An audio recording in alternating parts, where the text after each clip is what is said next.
चतुर बिल्ली, भूखा बाघ और बंदर की दोस्ती। एक घने जंगल में बिल्ली और बंदर की दोस्ती बहुत ही मशहूर थी। एक बार बंदर बिल्ली को अपनी पीठ पर बिठाकर एक पेड़ से दूसरे पेड़ पर उछल कूद कर रहा था। तब बिल्ली कहती है, अरे मेरे दोस्त, बड़ा मजा आ रहा है। और जोर से उछलो ना।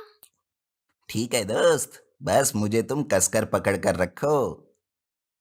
बिल्ली बंदर को कस के पकड़ लेती है। बंदर फिर से जोर जोर से उछल कूद करने लगता है। तब बिल्ली की पकड़ ढीली हो जाती है और बिल्ली नीचे एक सोए हुए बाघ पर गिर जाती है, जिस वजह से बाघ की नींद टूट जाती है और वो जोर जोर से गुर्राने लगता है। उसे बिल्ली पर बहुत गुस्सा आता है और वो कहता है, अरे ओ बिल्ली, तुमने मेरी नींद ही तोड़ दी है। अब मैं तुम्हें नहीं छोड़ूंगा, तुझे कच्चा खा जाऊंगा। बाघ के ऐसा कहने से बिल्ली बहुत ही डर जाती है और वो डरते डरते कहती है, मुझे जाने दो बाघ, गलती हो गई। मुझे माफ कर दो। मैं तो तुम्हारे मौसी जैसी हूं ना। बिल्ली बाघ के सामने गिड़गिड़ाने लगती है, पर बाघ तो बहुत ही गुस्सैल था। वो बिल्ली की बात नहीं सुनता और उस पर हमला करने जाता है कि तभी बंदर अपने दोस्त को बचाने आता है और बाघ के हमले से पहले ही बिल्ली को उठाकर वहां से भाग जाता है। गुस्सैल बाघ ये सब देखता ही रह जाता है। थैंक यू दोस्त। आज तो मैं बाघ के मुंह का निवाला बनने ही वाली थी। तुम नहीं आते तो मैं मर ही जाती। अरे बिल्ली, तुम्हारे इस दोस्त के रहते हुए तुम्हें कुछ नहीं हो सकता, समझी ना।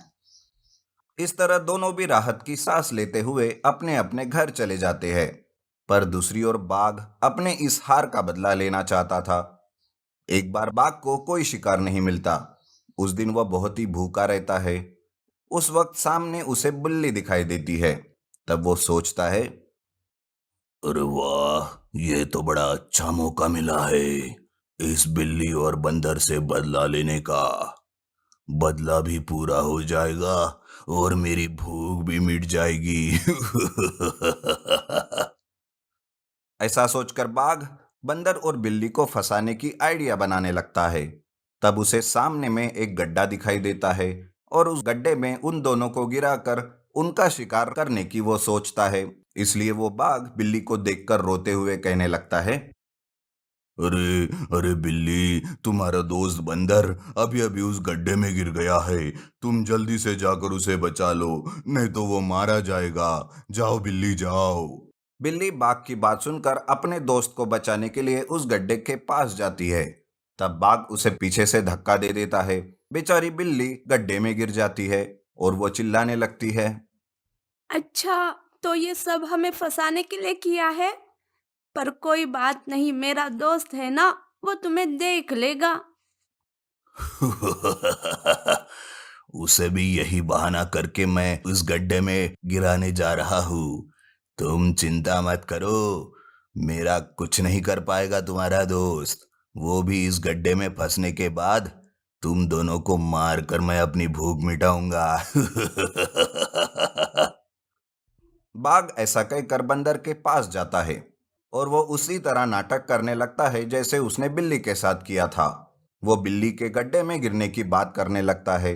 तब बंदर भी उसकी बातें सुनकर अपने दोस्त के लिए परेशान होता है, पर थोड़ा उस बाघ पर उसे शक भी होता है, जिस वजह से वो बड़ी ही सावधानी से बाघ के साथ जाने लगता है और मन ही मन में वो सोचता है, कहीं ये बाघ की कोई चाल तो नहीं, मुझे जरा संभल कर रहना होगा। थोड़ी ही देर में वो दोनों गड्ढे के पास पहुंचते हैं और बाघ गड्ढे के दूर खड़ा होकर कहता है, अरे बंदर, जाओ, उसी सामने वाले गड्ढे में बिल्ली गिरी है। जाओ उसे निकालो और उसकी जान बचाओ। बंदर गड्ढे के पास जाता है। तब बाघ उसे भी गड्ढे में गिराने के लिए पीछे से उसे धक्का देने ही वाला रहता है कि तभी बंदर बाजू हो जाता है और बाघ ही गड्ढे में गिर जाता है। तभी थोड़ी देर में बंदर बिल्ली को एक रस्सी से बांधकर तुरंत उस गड्ढे से निकाल लेता है। बाघ ना उस बिल्ली को खा पाता है और ना ही बंदर को, और खुद उस गड्ढे में फंसा हुआ रह जाता है। इस तरह दोनों, बंदर और बिल्ली, हंसते हंसते वहां से चले जाते हैं और बाघ वही फंसकर मारा जाता है।